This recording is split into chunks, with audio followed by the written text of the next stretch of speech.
లోక భవనాన్ని ఈడ్చుకొచ్చి గదిలో మార్చి మళ్ళీ కట్టారో ఏమో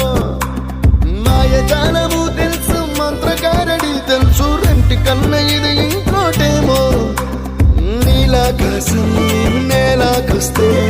ఇట్టాగే ఉంటాదో ఏమో ఈ సంతోషం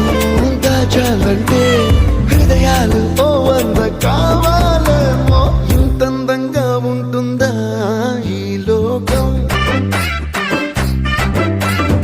ఇన్నాళ్ళు ఈ మనసుకి తెలియాలేదే పాపం